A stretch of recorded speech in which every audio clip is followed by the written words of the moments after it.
Hi friends, and nice to see you back at Garfin's creation. Today we'll be making this banana cake which is layered with peanut butter frosting and with some honeycomb candy on top. This 3-in-1 combo cake makes it a real delicious dessert. So let's start with baking the banana cake first. We will start by greasing a 8x6 cake tin and also line it with a parchment paper. I'll just use some oil and brush it all over inside the pan. You can also use a round cake tin in this place. I will line the cake pan with some baking paper and grease some oil on it too. This will make sure that our cake comes out easily after it's being baked. Now once this is ready, we'll keep it aside and start with the cake batter. To make the banana cake, I have taken 3 ripe bananas. Just peel and chop them. Then we'll add this into a mixie jar. We need to blend this along with other ingredients too. I have taken 3/4 cup of brown sugar. You can use white sugar as well. Next, I'll be adding 2 tablespoons of milk and 1/4 cup of water. I'll just grind this to a fine paste and get it back. So this is how it looks after you have ground it. I'll just transfer this into a mixing bowl. Into this, I'll be adding 1 teaspoon of vanilla essence. I have taken 1/2 cup of melted butter and have just removed 1 tablespoon from it. So it is little less than 1/2 cup of melted butter. Also be adding 2 teaspoons of vinegar. Just whisk all the wet ingredients now till they're fully combined. You could also add banana essence in place of the vanilla essence that I have used today. Once this is completely whisked, I'll be adding 1/2 teaspoon of salt and mix that as well.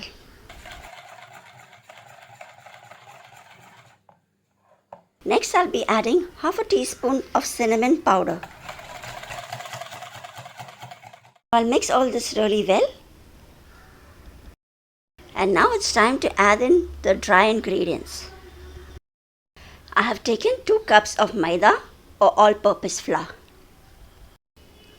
I'll also be adding 3/4 teaspoon of baking soda and 1 teaspoon of baking powder.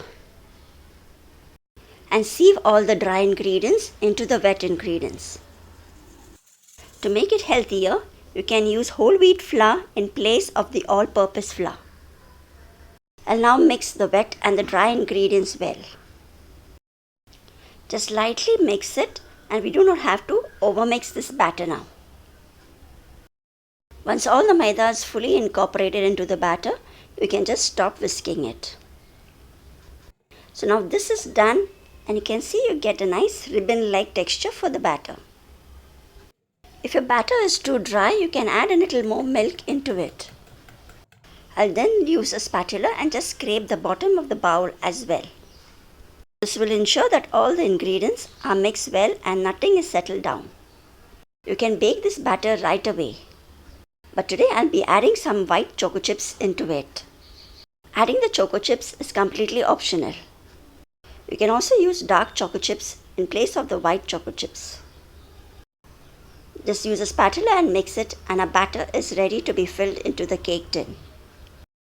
Before you could start mixing the ingredients, do not forget to preheat your oven at 180 degrees centigrade 10 minutes ahead.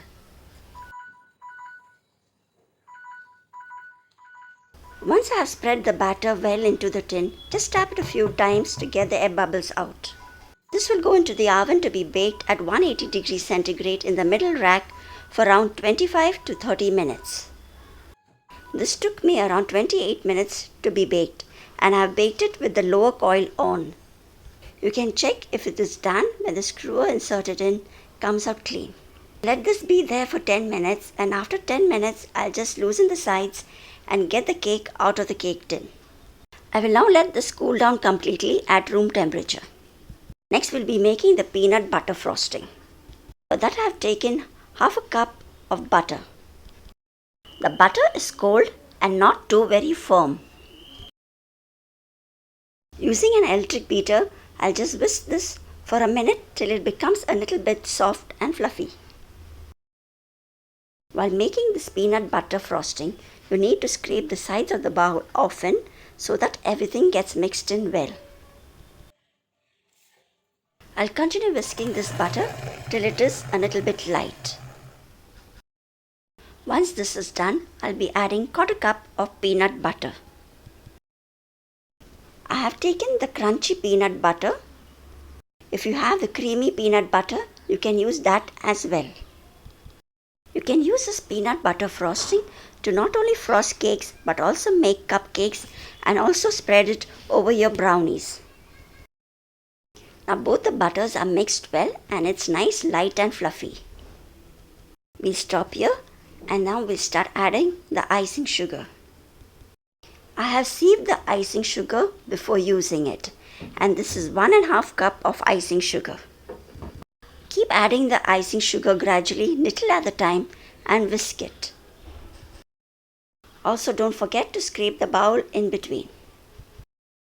After adding all the icing sugar, and if you feel your icing is still soft or too runny, you can add more icing sugar as well.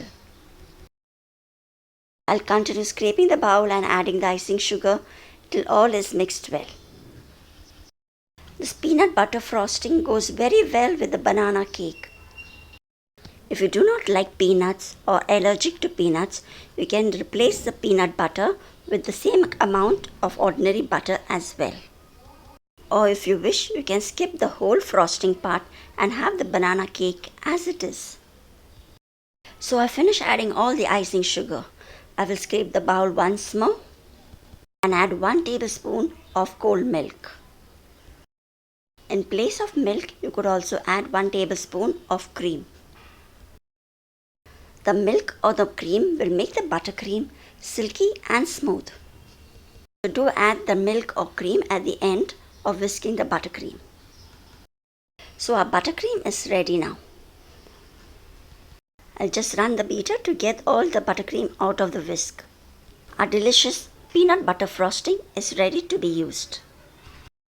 Now once this is ready, let's assemble the cake. The cake too is now fully cooled at room temperature. I'll be making 2 layers from this cake. So I'll be cutting it from the center and also getting the dome off. Use a serrated bread knife to get perfect layers for your cake. After cutting it from between, I'll be also removing the top dome of the cake to make it nice and flat. So now both the layers of the cake are ready. I'll be placing the top layer of the cake on the cake board first. I'll add some buttercream over it and spread it evenly. You can make this buttercream a day before also and keep it in the fridge in an airtight box. You can store this buttercream in the fridge for around a week also. And the day you want to use it, just get it out from the fridge and whisk it again and let it become nice and soft and fluffy. So now I have finished adding the buttercream on 1 layer of the cake. Next I'll be adding the other layer of the cake over it. And now I'll be adding more buttercream on top and a little at the sides as well. I won't be stressing much to make the sides perfect, as I'll be using some honeycomb pieces to cover the sides of the cake, so I'll just be adding a little of the buttercream at the sides as well. So now you can see I've just added a little buttercream at the sides. And now it's time to decorate it further. I have prepared some honeycomb candy and I have a video for it on my channel. I'll put the link in the description box for you to see that as well. I'll just make smaller pieces of the candy and place it all around the cake. I will crush some of this honeycomb candy in a plastic bag and make a powder sort of it. And I'll be using this to cover the sides of the cake on all 4 sides. I'll take a little bit of the honeycomb powder and just press it slightly towards the sides of the cake. This honeycomb candy is really yummy and it adds a little more sweetness and crunch to this banana cake. So the combination of the banana cake along with the peanut butter frosting and the honeycomb candy makes a perfect dessert cake. So I finished decorating the cake with the honeycomb candy, and this is how it looks. You can stop here and just eat it as it is. But I'll be going a little bit further and slicing it into smaller pieces and adding a piece of banana along with more honeycomb candy on each piece. This is one delicious combo and I just can't wait trying it. Do try this recipe and enjoy this delicious cake at your home as well. Thanks for watching till this end, and do like, share and also subscribe to Garfin's Creation for more such recipes. Stay tuned and I'll see you again in the next video. Till then, take care. Bye bye.